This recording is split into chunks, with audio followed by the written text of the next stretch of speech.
Jules Verne's The Mysterious Island, a rare sequel from an author not known for them, and in this case, to 20,000 Leagues Under the Sea, his most famous work. If you enjoyed this sort of content, I hope you'll remember to like, subscribe, hit the bell icon, and leave a comment. It really helps us out. And don't forget to join us over on Twitch for our readings Mondays, Tuesdays, Thursdays, and Fridays at 6 p.m. Pacific. And now, on to the story. Chapter 21. From this time, Pencroft did not let a single day pass without going to visit what he gravely called his cornfield, and woe to the insects who dared to venture there. No mercy was shown them. Towards the end of the month of June, after incessant rain, the weather became decidedly colder, and on the 29th the Fahrenheit thermometer would certainly have announced only 20 degrees above zero. That is, considerably below the freezing point. The next day, the 30th of June, the day which corresponds to the 31st of December in the northern year, was a Friday.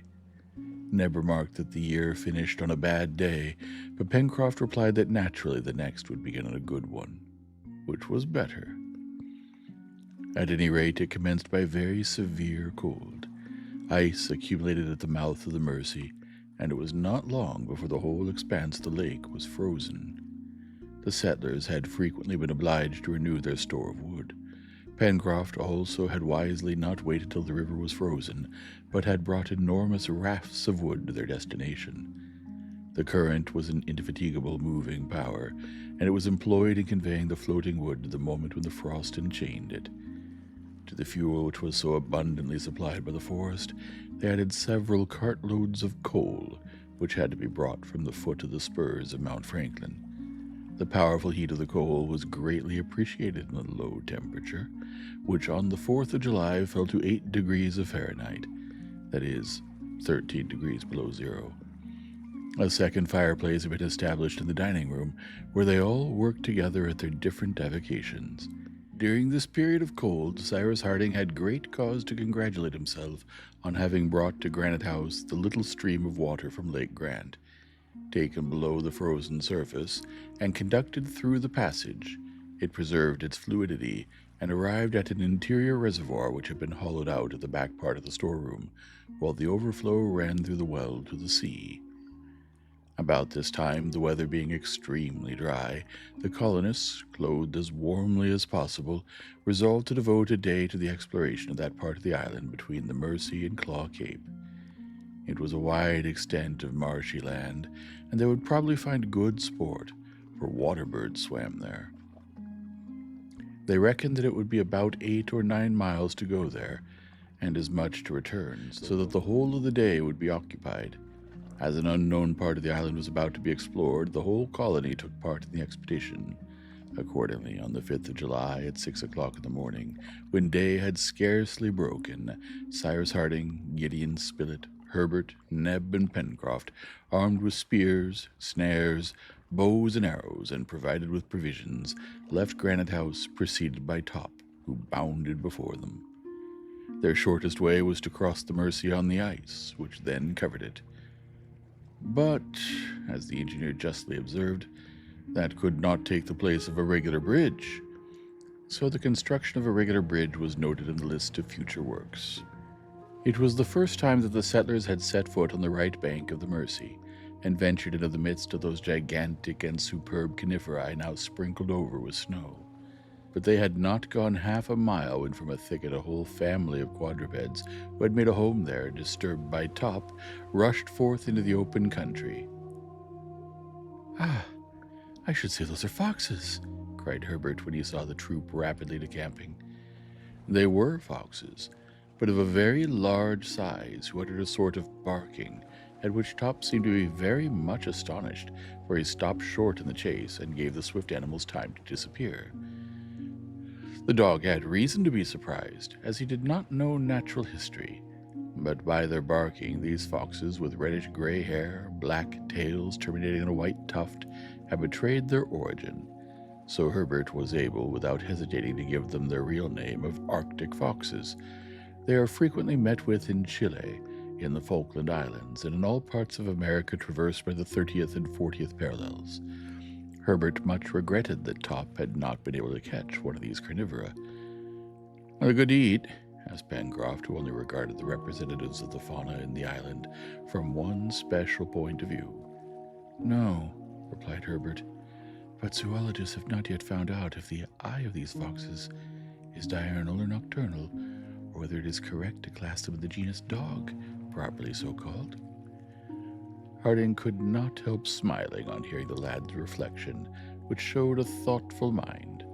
As to the sailor, from the moment when he found that the foxes were not classed in the genus eatable, they were nothing to him.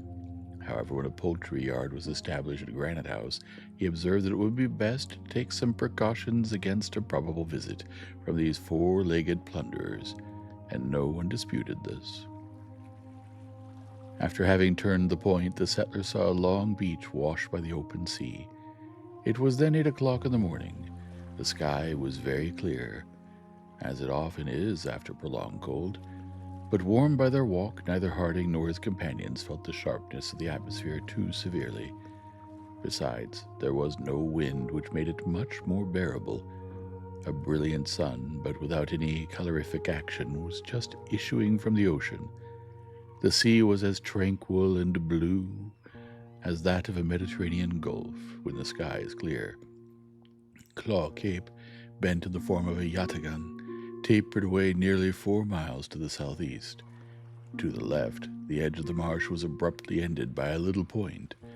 Certainly in this part of Union Bay, which nothing sheltered from the open sea, not even a sandbank, ships beaten by the east winds would have found no shelter. They perceived by the tranquility of the sea, in which no shallows troubled the waters, by its uniform color, which was stained by no yellow shades, by the absence of even a reef, that the coast was steep and that the ocean there covered a deep abyss. Behind, in the west, but at a distance of 4 miles, rose the first trees of the forest of the far west. They might have believed themselves to be on the desolate coast of some island in the Antarctic regions, which the ice had invaded. The colonists halted at this place for breakfast. A fire of brushwood and dried seaweed was lighted, and Neb prepared the breakfast of cold meat, to which he added some cups of Oswego tea. While eating, they looked around them. This part of Lincoln Island was very sterile, and contrasted with all the western part. The reporter was thus to observe that if chance had thrown them at first on the shore, they would have had but a deplorable idea of their future domain. "I believe that we should not have been able to reach it," replied the engineer, "for the sea is deep, and there is not a rock on which we could have taken refuge. Before Granite House, at least, there were sandbanks, an islet, which multiplied our chances of safety. Here, nothing but the depths." "It is singular enough," remarked Spilett, "that this comparatively small island should present such varied ground. This diversity of aspect logically only belongs to continents of a certain extent. One would really say that the western part of Lincoln Island, so rich and so fertile, is washed by the warm waters of the Gulf of Mexico, and that its shores to the north and southeast extend over a sort of Arctic Sea." "You're right, my dear Spilett," replied Cyrus Harding. "I have also observed this. I think the form and also the nature of this island strange. It is a summary of all the aspects which a continent presents, and I should not be surprised if it was a continent formerly." "What? A continent in the middle of the Pacific?" cried Pencroft. "Why not?" replied Cyrus Harding. "Why should not Australia, New Ireland, Australasia, united to the archipelagos of the Pacific, have once formed a sixth part of the world, as important as Europe or Asia, as Africa or the two Americas?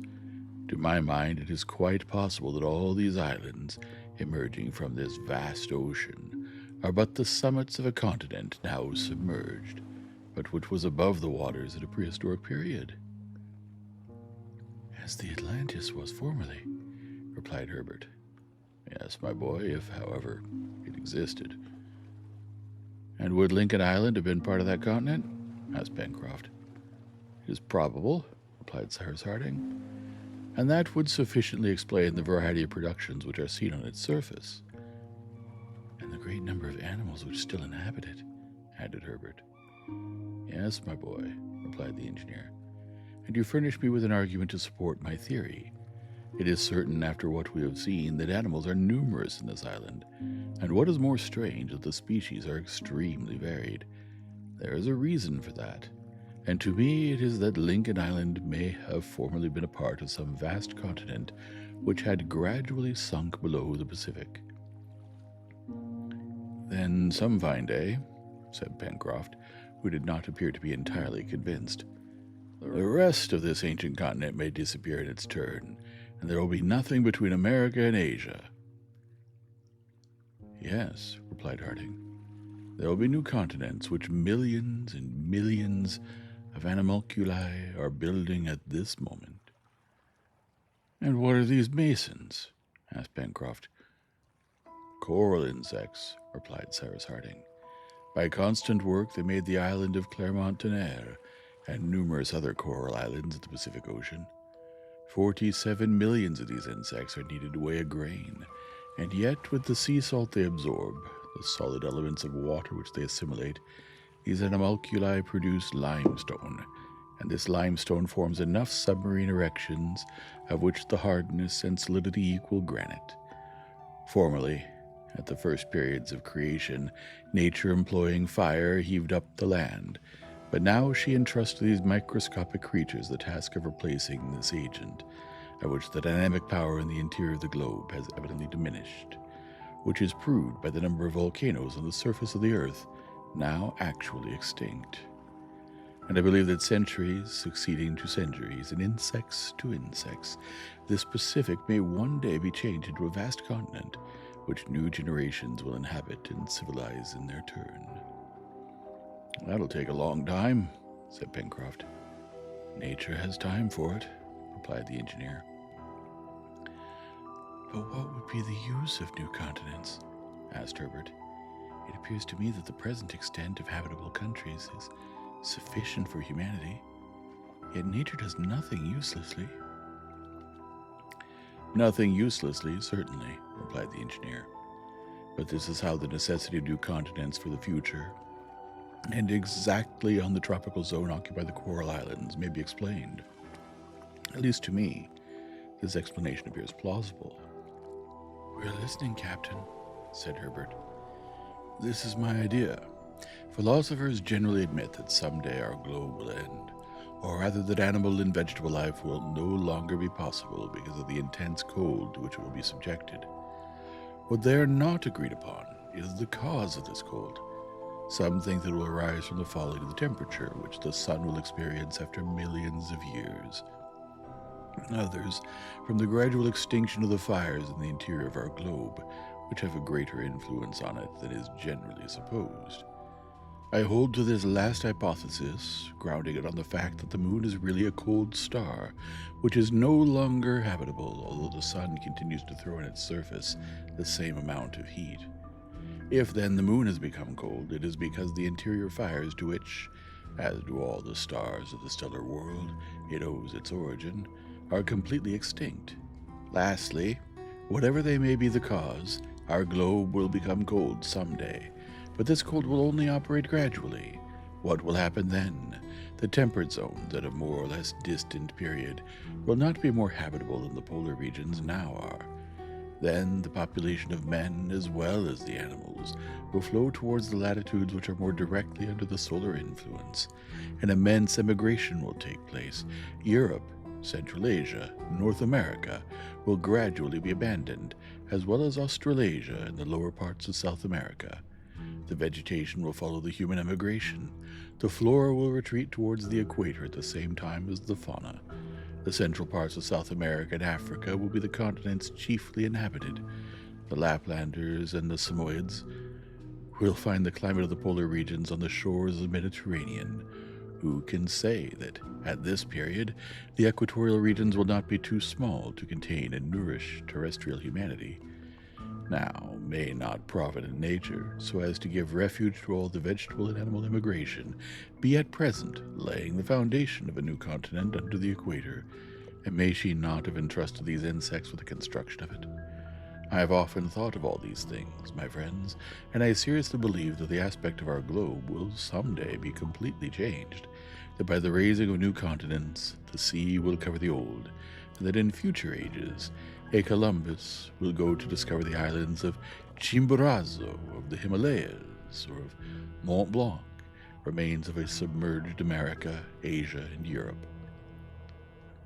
Then these new continents will become in their turn uninhabitable. Heat will die away, as does the heat from a body when the soul has left it, and life will disappear from the globe, if not forever, at least for a period. Perhaps then our spheroid will rest, will be left to death, to revive someday under superior conditions. But all that, my friends, is the secret of the author of all things, and beginning by the work of the insects, I have perhaps let myself be carried too far in investigating the secrets of the future. My dear Cyrus, replied Spilett, these theories are prophecies to me. They'll be accomplished someday.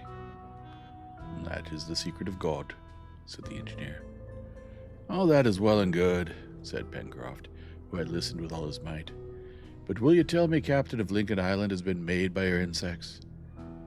No, replied Harding. It is of purely volcanic origin. Then it will disappear someday? That is probable. I hope we won't be here then. No, don't be uneasy, Pencroft. We shall not be here then, as we have no wish to die here and hope to get away sometime. In the meantime, replied Gideon Spilett, let us establish ourselves here as if forever. There's no use in doing things by halves. This ended the conversation. Breakfast was finished, the exploration was continued, and the settlers arrived at the border of the marshy region. It was a marsh of which the extent to the rounded coast which terminated the island at the southeast was about 20 square miles. The soil was formed of clayey flint earth, mingled with vegetable matter such as the remains of rushes, reeds, grass, etc. Here and there beds of grass, thick as a carpet, covered it. In many places icy pools sparkled in the sun. Neither rain nor any river, increased by a sudden swelling, could supply these ponds. They therefore naturally concluded that the marsh was fed by the infiltrations of the soil, and it was really so. It was also to be feared that during the heat miasmas would arise, which might produce fevers. Above the aquatic plants, on the surface of the stagnant water, fluttered numbers of birds. Wild duck, teal, snipe lived there in flocks, and those fearless birds allowed themselves to be easily approached. One shot from a gun would certainly have brought down some dozen of the birds, they were so close together. The explorers were, however, obliged to content themselves with bows and arrows. The result was less, but the silent arrow had the advantage of not frightening the birds, while the noise of firearms would have dispersed them to all parts of the marsh. The hunters were satisfied, for this time, with a dozen ducks, which had white bodies with a band of cinnamon, a green head, wings black, white, and red, and flattened beak. Herbert called them tadorns. Top helped in the capture of these birds, whose name was given to this marshy part of the island. The settlers had here an abundant reserve of aquatic game. At some future time, they meant to explore it more carefully, and it was probable that some of the birds there might be domesticated, or at least brought to the shores of the lake so that they would be more within their reach.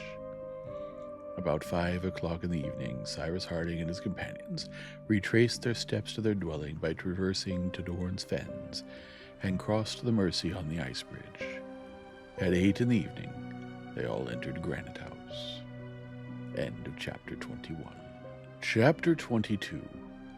This intense cold lasted till the 15th of August, without, however, passing the degree of Fahrenheit already mentioned. When the atmosphere was calm, the low temperature was easily borne. But when the wind blew, the poor settlers, insufficiently clothed, felt it severely.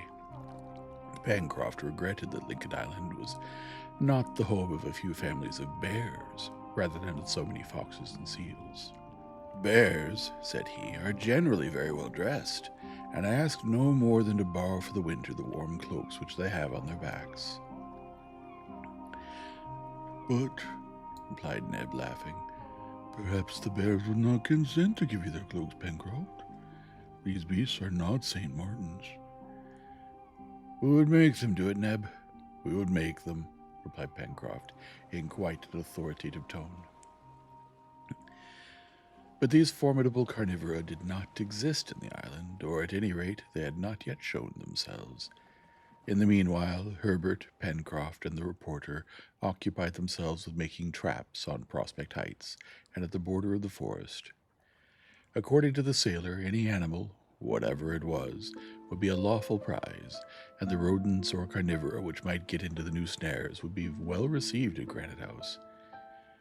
The traps were besides extremely simple, being pits dug in the ground, a platform of branches and grass above, which concealed the opening, and at the bottom some bait, the scent of which would attract animals. It must be mentioned also that they had not been dug at random, but at certain places where numerous footprints showed that quadrupeds frequented the ground.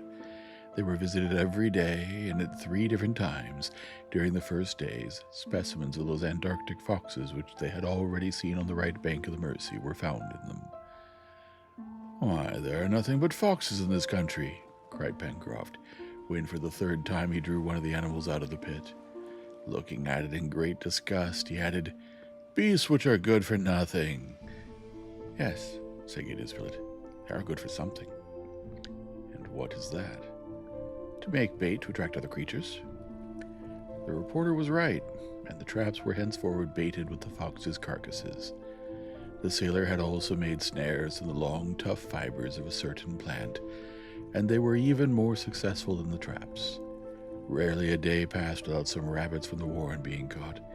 It was always rabbit, but Neb knew how to vary his sauces, and the settlers did not think of complaining. However, once or twice in the 2nd week of August, the traps supplied the hunters with other animals more useful than foxes, namely several of those small wild boar which had already been seen to the north of the lake. Pencroft had no need to ask if these beasts were eatable. He could see that by their resemblance to the pig of America and Europe.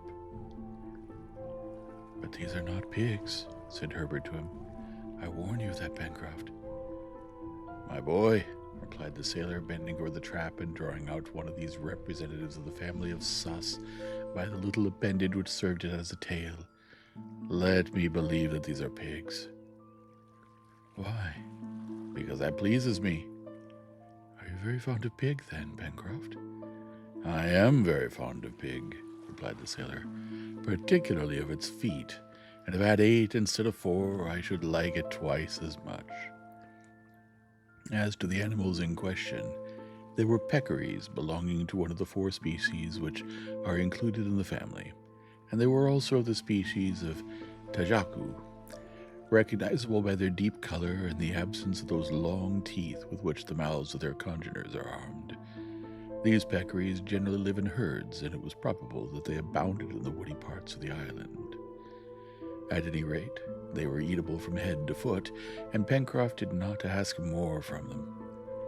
Towards the 15th of August, the state of the atmosphere was suddenly moderated by the wind shifting to the northwest.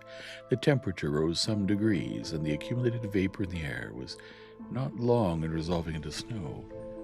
All the island was covered with a sheet of white, and showed itself to its inhabitants under a new aspect. The snow fell abundantly for several days, and it soon reached a thickness of 2 feet. The wind also blew with great violence, and at the height of Granite House the sea could be heard thundering against the reefs. In some places the wind, eddying round the corners, formed the snow into tall whirling columns, resembling those waterspouts which turn round on their base, and which vessels attack with a shot from a gun. However, the storm, coming from the northwest, blew across the island, and the position of Granite House preserved it from a direct attack.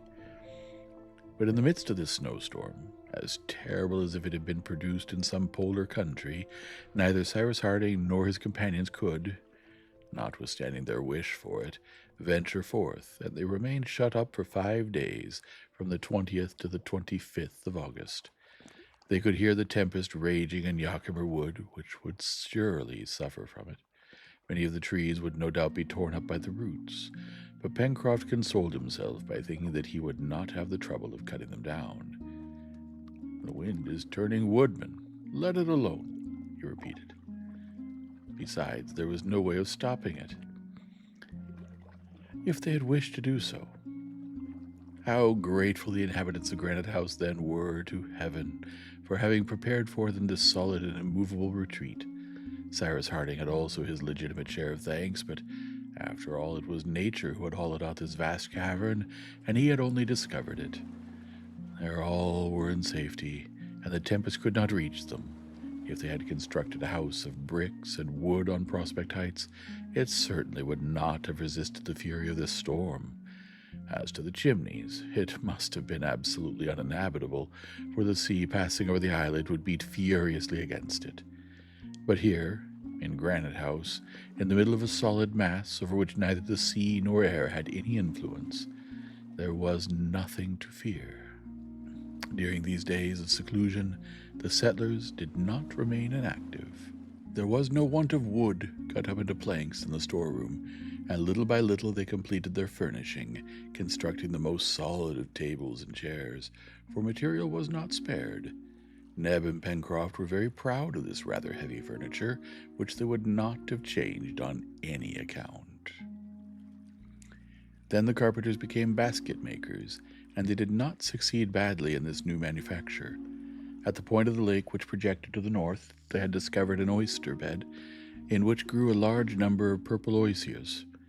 Before the rainy season, Pencroft and Herbert had cut down these useful shrubs, and their branches, well prepared, could now be effectively employed.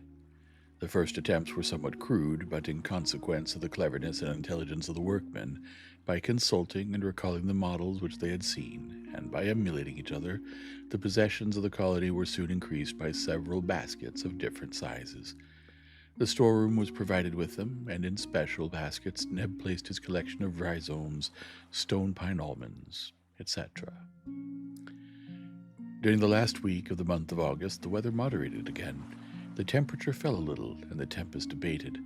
The colonists sallied out directly. There was certainly 2 feet of snow on the shore, but they were able to walk without much difficulty on the hardened surface. Cyrus Harding and his companions climbed Prospect Heights. What a change! The woods, which they had left green, especially in the part at which the firs predominated, had disappeared under a uniform color. All was white. From the summit of Mount Franklin to the shore, the forests, the plains, the lake, the river, the waters of the Mercy flowed under a roof of ice, which at each rising and ebbing of the tide broke up with loud crashes. Numerous birds fluttered over the frozen surface of the lake. Ducks and snipe, teal and guillemot were assembled in thousands. The rocks among which the cascade flowed were bristling with icicles. One might have said that the water escaped by a monstrous gargoyle, shaped with all the imagination of an artist of the Renaissance. As to the damage caused by the storm in the forest, that could not as yet be ascertained. They would have to wait till the snow covering was dissipated. Gideon Spilett, Pencroft, and Herbert did not miss the opportunity of going to visit their traps. They did not find them easily under the snow with which they were covered. They had also to be careful not to fall into one or other of them, which would have been both dangerous and humiliating, to be taken in their own snares. But happily they avoided this unpleasantness, and found their traps perfectly intact. No animal had fallen into them, and yet the footprints in the neighborhood were very numerous, among others certain very clear marks of claws. Herbert did not hesitate to affirm that some animal of the feline species had passed there, which justified the engineer's opinion that dangerous beasts existed in Lincoln Island. These animals doubtless generally lived in the forests of the far west, but pressed by hunger they had ventured as far as Prospect Heights. Perhaps they had smelled out the inhabitants of Granite House. Now, what are these feline creatures? Asked Pencroft. They are tigers, replied Herbert. I thought those beasts were only found in hot countries. On the new continent, replied the lad. They are found from Mexico to the Pampas of Buenos Aires. Now, as Lincoln Island is not nearly under the same latitude as the provinces of La Plata, it is not surprising that tigers are to be met with in it. Well, we must look out for them, replied Pencroft. However, the snow soon disappeared, quickly dissolving under the influence of the rising temperature. Rain fell, and the sheet of white soon vanished. Notwithstanding the bad weather, the settlers renewed their stores of different things: stone pine almonds, rhizomes, syrup from the maple tree for the vegetable part, rabbits from the warren, agoutis and kangaroos for the animal part. This necessitated several excursions into the forest, and they found that a great number of trees had been blown down by the last hurricane. Pencroft and Neb also pushed with the cart as far as the vein of coal and brought back several tons of fuel. They saw in passing that the pottery kiln had been severely damaged by the wind, at least 6 feet of it having been blown off. At the same time as the coal, the store of wood was renewed at Granite House, and they profited by the current of the Mersey having again become free to float down several rafts. They could see that the cold period was not ended. A visit was also paid to the Chimneys, and the settlers could not but congratulate themselves on not having been living there during the hurricane. The sea had left unquestionable traces of its ravages, sweeping over the islet. It had furiously assailed the passages, half filling them with sand, while thick beds of seaweed covered the rocks. While Neb, Herbert, and Pencroft hunted or collected wood, Cyrus Harding and Gideon Spilett busied themselves in putting the Chimneys to rights, and they found the forge and the bellows almost unhurt, protected as they had been from the first by the heaps of sand. The store of fuel had not been made uselessly. The settlers had not done with the rigorous cold. It is known that in the northern hemisphere the month of February is principally distinguished by rapid fallings of the temperature. It is the same in the southern hemisphere, and the end of the month of August, which is the February of North America, did not escape this climatic law. About the 25th, after another change from snow to rain, the wind shifted to the southeast, and the cold became suddenly very severe. According to the engineer's calculation, the mercurial column of a Fahrenheit thermometer would not have marked less than 8 degrees below zero, and this intense cold, rendered still more painful by a sharp gale, lasted for several days. The colonists were again shut up in Granite House, and as it was necessary to hermetically seal all the openings of the facade, only leaving a narrow passage for renewing the air, the consumption of candles was considerable. To economize them, the cavern was often only lighted by the blazing hearths, on which fuel was not spared. Several times, one or other of the settlers descended to the beach in the midst of the ice which the waves heaped up at each tide, but they soon climbed up again to Granite House, and it was not without pain and difficulty that their hands could hold to the round of the ladder. In consequence of the intense cold, their fingers felt as if burned when they touched the rounds. To occupy the leisure hours which the tenants of Granite House now had at their disposal, Cyrus Harding undertook an operation which could be performed indoors. We know that the settlers had no other sugar at their disposal than the liquid substance which they drew from the maple by making deep incisions in the tree. They contented themselves with collecting this liquor in jars and employing it in this state for different culinary purposes, and the more so, as on growing old this liquid began to become white and to be of a syrupy consistence.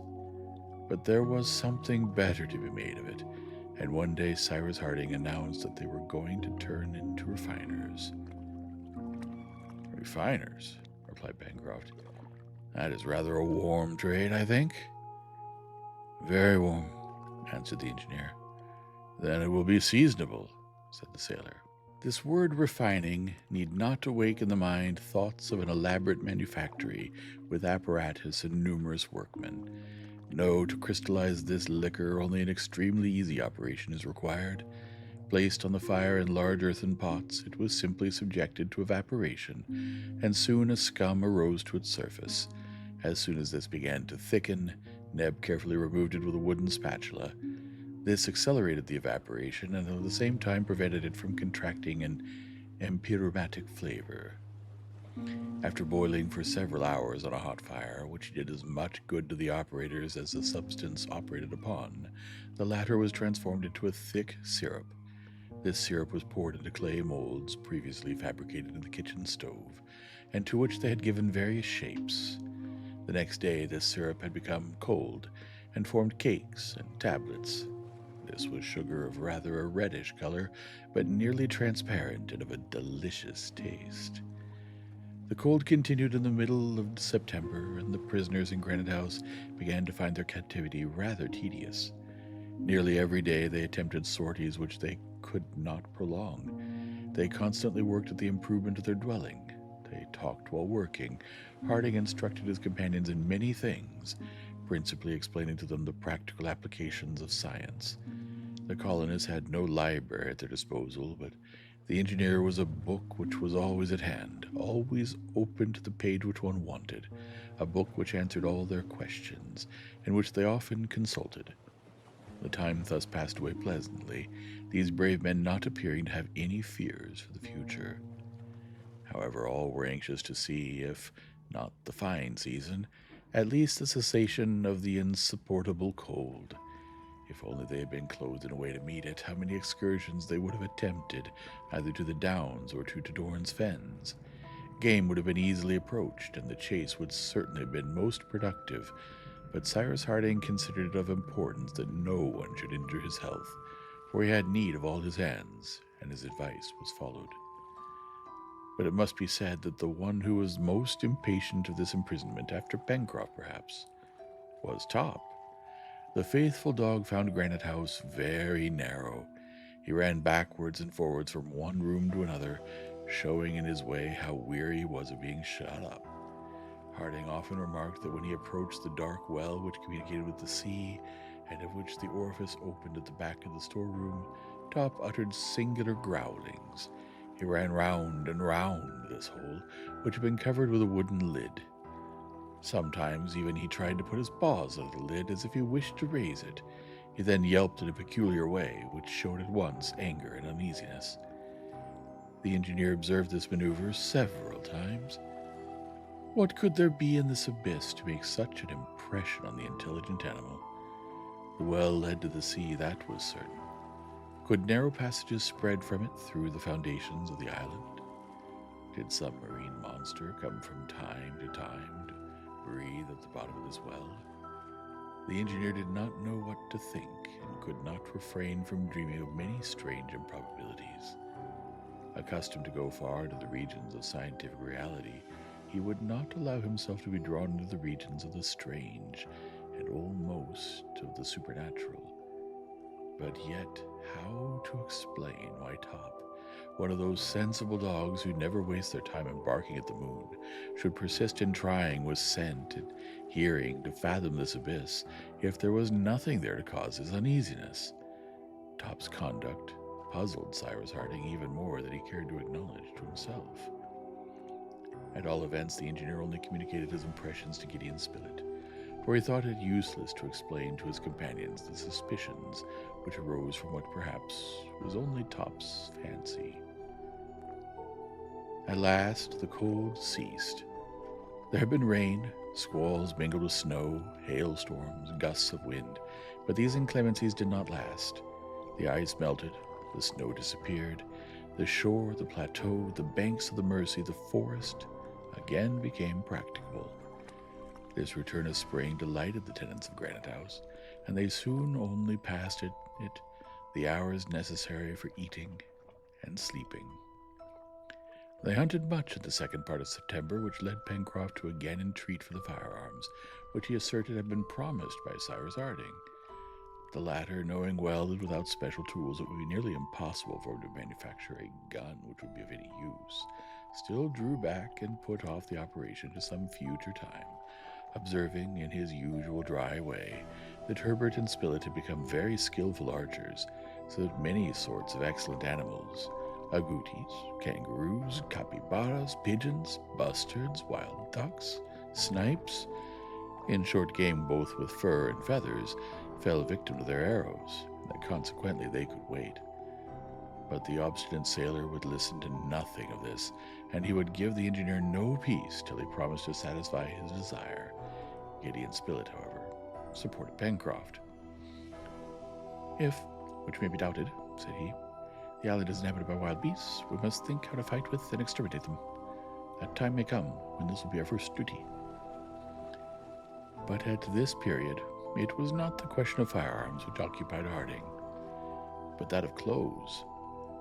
Those which the settlers wore had passed this winter, but they would not last until next winter. Skins of carnivora or the wool of ruminants must be procured at any price, and since there were plenty of muslins, it was agreed to consult on the means of forming a flock which might be brought up for the use of the colony.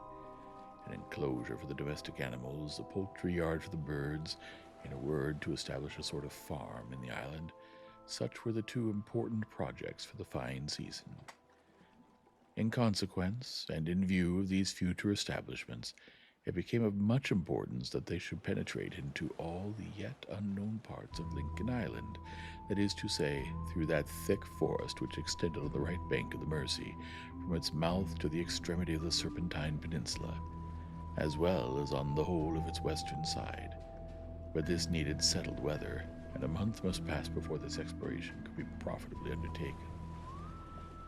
They therefore waited with some impatience when an incident occurred which increased the desire the settlers had to visit the whole of their domain. It was the 24th of October. On this day Pencroft had gone to visit his traps, which he always kept properly baited. In one of them he found 3 animals which would be very welcome for the larder. They were a female peccary and her 2 young ones. Pencroft then returned to Granite House, enchanted with his capture, and as usual, he made a great show of his game. "Come, we shall have a grand feast, Captain," he exclaimed. "And you too, Mr. Spilett, you will eat some." "I shall be very happy," replied the reporter. "But what is it that I'm going to eat?" "Suckling pig." "Oh, indeed. Suckling pig, Pencroft. To hear you, I thought that you were bringing back a young partridge stuffed with truffles." "What?" cried Pencroft. "Do you mean to say that you turn up your nose at suckling pig?" "No," replied Gideon Spilett, without showing any enthusiasm, "provided one doesn't eat too much." That's right," returned the sailor, who was not pleased whenever he heard his chase made light of. "You like to make objections. 7 months ago, when we landed on the island, you would have only been too glad to have met with such game." Well, replied the reporter, "man is never perfect, nor contented." "Now," said Pencroft, "I hope that Neb will distinguish himself. Look here, these 2 little peccaries are not more than 3 months old. They'll be as tender as quails. Come along, Neb, come. I will look after the cooking myself." And the sailor, followed by Neb, entered the kitchen, where they were soon absorbed by their culinary labors. They were allowed to do it in their own way. Neb therefore prepared a magnificent repast: the 2 little peccaries, kangaroo soup, a smoked ham, stone pine almonds, Oswego tea, in fact all the best that they had. But among all the dishes figured in the first rank the savory peccaries. At 5 o'clock dinner was served in the dining room of Granite House. The kangaroo soup was smoking on the table. They found it excellent. To the soup succeeded the peccaries, which Pencroft insisted on carving himself, and of which he served out monstrous portions to each of the guests. These suckling pigs were really delicious, and Pencroft was devouring his share with great gusto, when all at once a cry and an oath escaped him. "What's the matter?" asked Cyrus Harding. "The matter? The matter is that I've just broken a tooth," replied the sailor.